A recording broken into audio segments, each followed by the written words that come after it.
magandang gabi sa inyong lahat. So ngayon may nag-request sa akin kung kumusta na itong aming treadmill. Humihingi siya ng update. So ito na, nandito ako sa taas ng treadmill. So dito lang namin nalagay, wala na kaming lugar na malalagyan. So it's still functioning. Tapos subukan ko itong gagamitin ngayon. It is try ko na makaabot ng 30 minutes. So makakaya ko lang.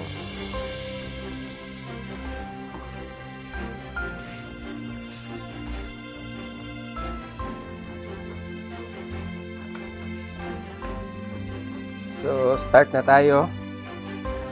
Ano to? Start.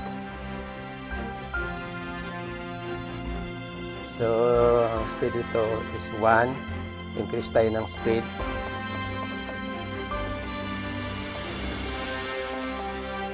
So, 3, 3.5. Usually, ang gamit ko dito is up to 4.5 lang.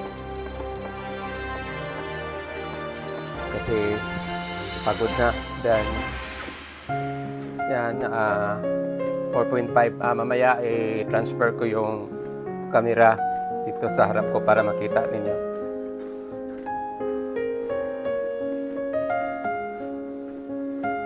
Kasi mahirap dito. Hindi ko pwede asa ipatong ng camera. Wala stand akong camera. Then, pag ilagay ko, subukan ko mamaya, try to go on 5 para makatakbo ako. So, 5 na yan. 5.5. So, jogging. So, 5.5. Try ko is 6. So, that is 6. So, pag 6, takbo na. Ayan.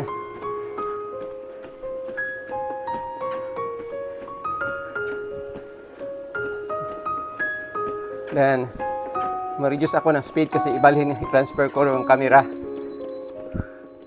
So, nahirapan ako yung maglagay ng camera sa malayo kasi hindi makikita itong monitor. So, ginawa ko, hinawakan ko itong camera. Tapos try ko na makatakbo ng nakahawak ko itong camera. Ang hirap. So, nasa 4.6, 5.5. Try ko sa 6. 5.9. So, yan na.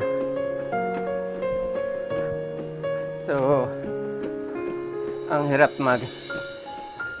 tumakbo sa 6. So, 6 yung speed ko. Tapos, pasensya na po sa kasi yung camera ko malikot kasi nagtakbo. Nagja-jog ako. Tapos i-off ko, tapos balik naman ako sa yung camera ko is sa stand para makita ninyo na yung treadmill namin still working. So nasa 6 na ang speed ko kasi pag ilagay mo sa 4 hindi ka makatakbo. So just hope na makita ako sa camera. So ito ang gumamit dito is ako lang kasi yung anak ko tinatamad siya gumamit. So sa ngayon nga nag-ulan tapos may nag-request na ko daw update. So ang speed ko ngayon is 6 kilometers per hour. So balik na ako sa paglakad kasi kapoy mag-jogging. Just tayo.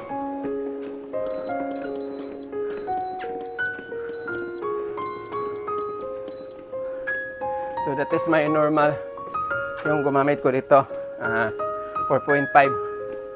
So hanggang 30 minutes pero hindi ko na iabot sa 30 minutes kasi pag iabot ko pag mag-walking ako is nandun lang ako sa 4.5.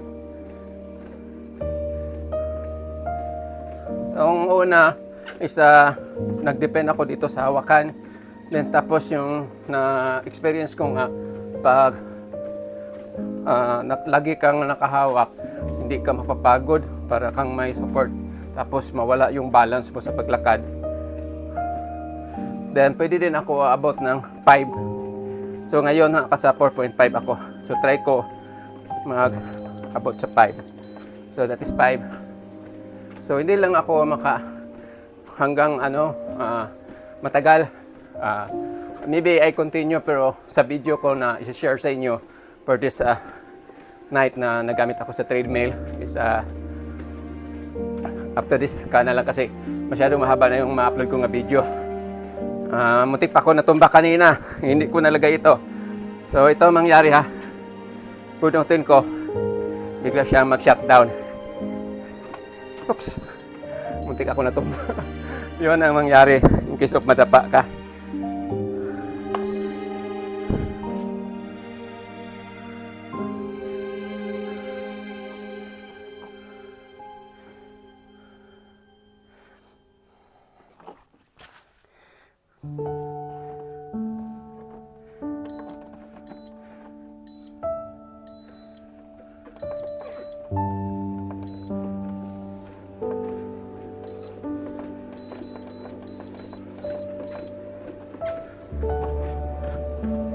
So for this evening, ito lang ang masashare ko sa inyo regarding sa pag-update na aming treadmill. So pinapawisan ako ng maraming singot. So maraming salamat sa panonood. God bless you all. Have a nice evening ahead of you. Bye bye.